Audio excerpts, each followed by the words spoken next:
میرے پاس حضرت جبریل امین حاضر ہوئے. یہ رحمت للعالمین نبی کی بات سنا رہا ہوں. حضور کریم ہے. کریم فرماتے ہیں کہ حضرت جبریل آئے اور میں نے ابھی ممبر کی پہلی سیڑھی پر قدم رکھا تھا تو انہوں نے عرض کی یا رسول اللہ صلی اللہ تعالی علیہ وسلم ہلاک ہو جائے وہ شخص جو آپ کا نام سنے اور آپ پر درود و سلام نہ پڑھے. تو میں نے کہا آمین. پھر حضرت جبریل عرض گزار ہوئے یا رسول اللہ صلی اللہ تعالی علیہ وسلم وہ ہلاک ہو جائے جس نے بڑھاپے میں والدین کو پایا اور ان کی خدمت کر کے بخشش نہ حاصل کر سکا.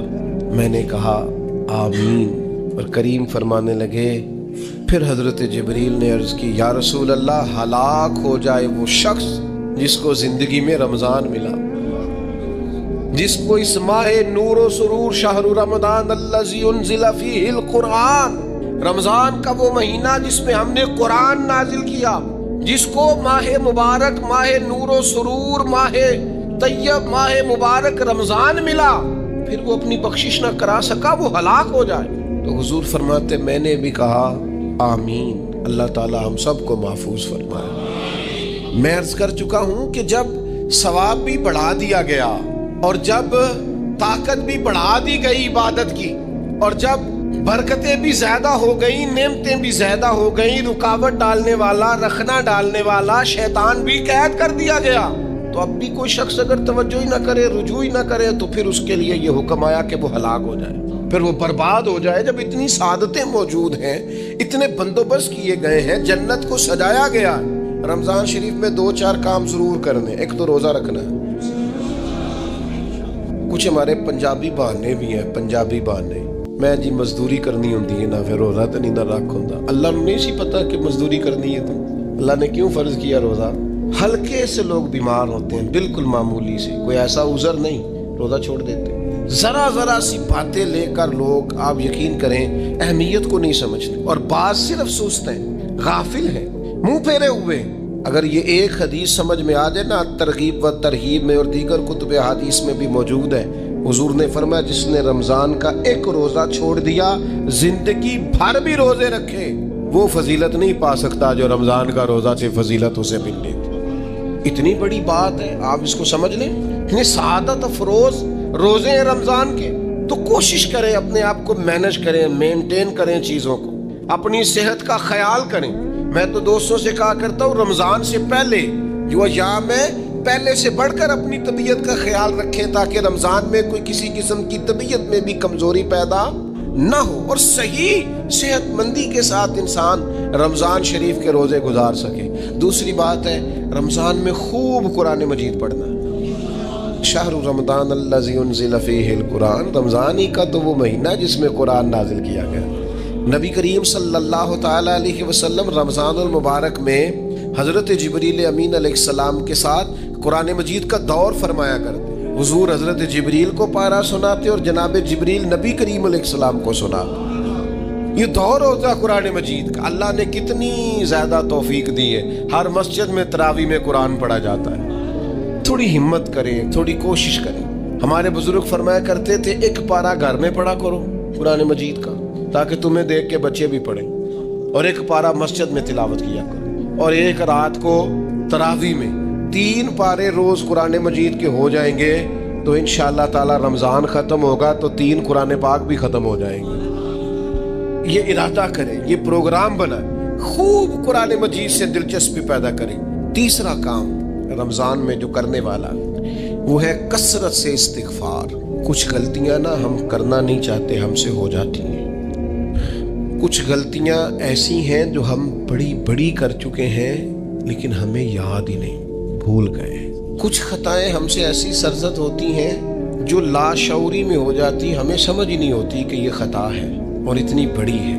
کسی شخص کو بعض اوقات کوئی ایسی بات کہہ دیتے ہیں کہ ہماری نظر میں وہ بات معمولی ہوتی ہے، پر وہ بیچارہ ساری رات سو نہیں سکتا. رمضان کا مہینہ ہے اپنے رب سے معافی مانگنے کا مہینہ، اس سے توفیق مانگنے کا مہینہ، اس کے حضور حاضر ہونے کا مہینہ. میں آپ کی خدمت میں عرض کروں، حضرت عائشہ صدیقہ فرماتی ہیں نبی پاک نے فرمایا صلی اللہ تعالی علیہ وسلم، جس سے اللہ نے قیامت والے دن حساب پوچھ لیا نا، اس کے لیے مشکل ہو جائے گا۔ حساب یسیرہ یہ ہے کہ وہ مہربانی فرمائے اور فیصلہ جب کرے تو کرے ہی درگزر والا، فرمائے جا تجھے معاف کیا۔ رمضان کا خاص مہینہ ہے، سحری میں بھی دعا قبول ہوتی ہے، افطار میں بھی دعا قبول ہوتی ہے، صبح سے لے کے افطاری تک بندہ ہر وقت عبادت میں ہوتا ہے۔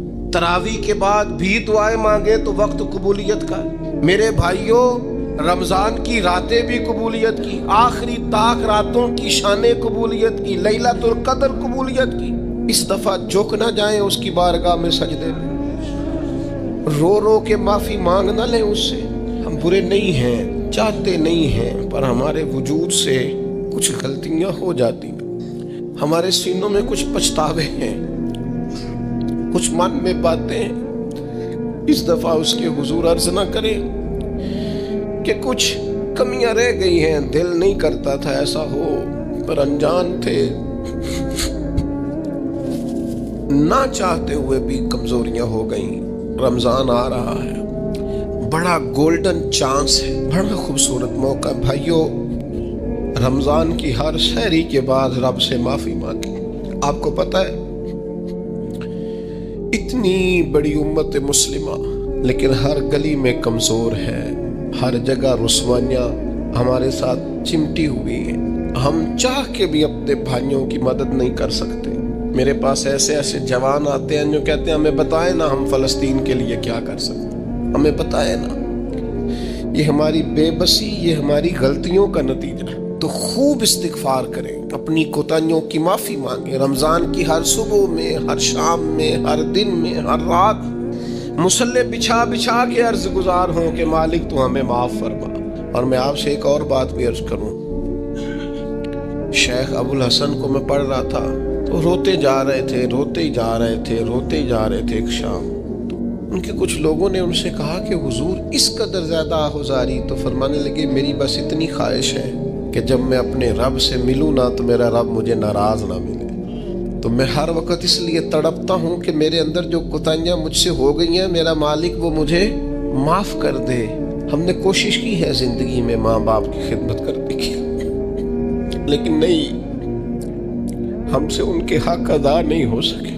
کوشش کی ہے بہن بھائیوں پر توجہ دینے کی، لیکن حق ادا نہیں ہو سکے۔ چاہیے تھا اولاد کی تربیت بڑی شاندار کرتے، لیکن سہولتیں کچھ زیادہ دے بیٹھے، لاڈ پیار کچھ زیادہ کر سکے، ان کی تربیت کا بھی صحیح حق ادا اللہ نے عزت زیادہ دی تھی، جواب میں ہماری خدمتیں تھوڑی ہیں۔ ہم اپنے رب کی بارگاہ کی حاضریوں کے بھی حق ادا نہیں کر سکے۔ اس نے ہمیں نوازا زیادہ ہے، ہمارا شکر کم ہے، ہم اس کا حق ادا کرنے کا کام یہ ہے میرے بھائیوں کہ رمضان میں خوب استغفار کریں۔ ہم سے جو کمیاں رہ گئی ہیں اس پورے ماہ مبارک میں اپنے مالک سے عرض کریں کہ مالک اس ماہ مبارک میں جنہیں تو معاف کرنے والا ہے ان میں ہمارے بھی نام شامل فرما، ہمارے بھی نام شامل فرما۔ اور بھی عرض کرنی ہے، ان کے لیے بھی دعائیں کرنی ہے رمضان میں جو ہم سے بچھڑ گئے، جو مٹی تلے جا کے آرام فرما ہو گئے۔ یہ رمضان المبارک چونکہ بخشش مانگنے کا مہینہ ہے، اللہ کے حضور معافی مانگے ان کے لیے بھی، ہمارے اپنوں کے لیے، ماں باپ کے لیے، عزیز و اقربا کے لیے۔ اللہ کریم ان کی قبروں کو بھی ٹھنڈا کرے، ان کے حال پہ بھی رحمت کی نظر کرے، ان کے لیے بھی مالک آسانیاں کرے۔ خوب دعائیں مانگے رمضان میں، خوب دعائیں۔ اور جو محتاج ہیں، جو تنگ دست ہیں، جو غریب ہیں، جن کو زمانہ گزر گیا ہے، دوستوں کو، احباب کو، مخیر حضرات کو متوجہ کرتے ہوئے وہ بھی تھوڑی توجہ کریں۔ اس سال رمضان کے ماہ مبارک میں دنیا داروں کو چھوڑ کے رب کی طرف متوجہ نہ ہو، اس کریم کی بارگاہ میں اپنی ساری تکلیفیں بیان نہ کریں۔ بیمار بھی آئیں، مقروض بھی آئیں، تنگ دست بھی آئیں، بے اولاد بھی آئیں، کمزور بھی آئیں، سارے جھکیں، روزہ رکھ کے، تراویح پڑھ کے، قرآن پڑھ کے، اپنے سارے دکھ اپنے مالک کے حضور بیان کر کے اس ماہ مبارک کی ہر رات میں اس سے بخشش کا سوال کریں، رحمت کا سوال کریں، کرم کا سوال کریں۔ وہ بڑا ہی کریم ہے، حضور فرماتے ہیں رب کہتا ہے مجھے حیا آتی ہے میرا بندہ ہاتھ اٹھائے اور میں اس کے ہاتھ خالی واپس کر دوں، بس آنے کی دیر ہے۔ اور ایک مقام پہ اللہ کے حبیب علیہ السلام نے فرمایا بندہ جب اعتراف گناہ کر کے معافی مانگتا ہے اللہ فوراً ہی اسے معاف فرما دیا کرتا۔ چوتھا کام جو اس ماہ مبارک میں بہت زیادہ کرنا ہے وہ یہ ہے کہ حضور نے فرمایا یہ صبر کا مہینہ، صبر بہت کرنا ہے۔ ایک تو صبر ہوتا ہے نا مصیبت پہ صبر، ایک خواہشات پر بھی صبر ہوتا ہے کہ خواہشیں پیدا ہو رہی ہیں پر صبر کرنا ہے اللہ کی رضا کے لیے، یہ بھی صبر ہے۔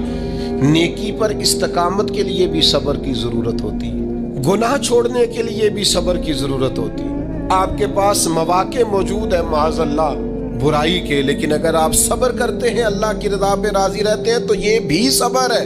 نبی پاک علیہ السلام نے روزہ دار کو صبر کرنے کا کہا، فرمایا ایک تو تم نے کوئی بیہودہ بات نہیں کرنی، کوئی گالم گلوچ نہیں کرنی، اور اگر کوئی تم سے لڑائی جھگڑا کرے کوئی بیہودہ بات کرے تو تم نے کیا کہنا ہے انی صائم مرتین، تم نے 2 مرتبہ کہنا ہے بھائی میں تو روزہ دار ہوں۔ کوئی جھگڑا کرنا چاہے لڑائی کرنا چاہے برا بھلا کہے کوئی الجھانا چاہے تو کہنا انی صائم میں روزہ دار ہوں۔ یہ وظیفہ یاد کریں گے کیا کہنا ہے؟ یہ وظیفہ ہے پورے رمضان کا، یہ بخاری میں حضور نے بتایا ہے۔ کوئی جھگڑا کرے گھر کے باہر بھی اور گھر کے اندر بھی، کوئی جھگڑا کرنے لگے جھگڑا ہونے لگے تو کہنا انی صائم میں، اور ایک دفعہ نہیں کہنا مرتین، حضور نے فرمایا 2 دفعہ کہنا میں روزہ دار ہوں، میں کوئی جھگڑا نہیں کروں گا، کوئی فساد نہیں کروں گا، کسی بیہودہ بات کا جواب نہیں دوں گا۔ کیوں؟ اس لیے کہ میری ایک شان ہے، میں روزہ دار ہوں، میں اس وقت ایک منصب پر فائز ہوں، میں روزہ دار ہوں۔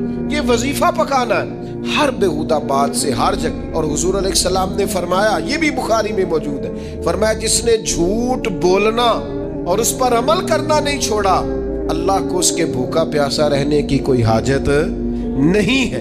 جھوٹ ہی نہیں چھوڑا اس نے، ابھی بھی جھوٹ بول رہا ہے، روزہ رکھ کے بھی جھوٹ پر عمل کر رہا ہے، اللہ تعالیٰ کو اس کے بھوکا پیاسا رہنے کی کوئی حاجت نہیں ہے۔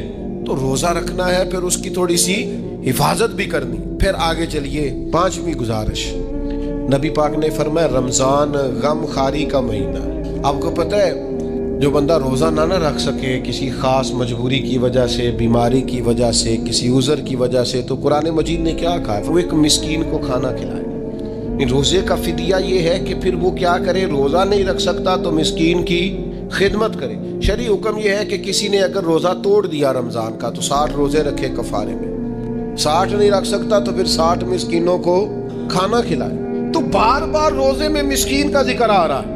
نبی کریم صلی اللہ تعالی علیہ وسلم نے ارشاد فرمایا جس شخص نے کسی روزہ دار کو افطاری کرائی تو اللہ تبارک و تعالی افطاری کرانے والے کی بخشش بھی فرما دے گا، اور فرمایا جتنا اجر روزہ رکھنے والے کو ملے گا اتنا ہی اجر اللہ افطار کرانے والے کو بھی عطا فرمائے گا۔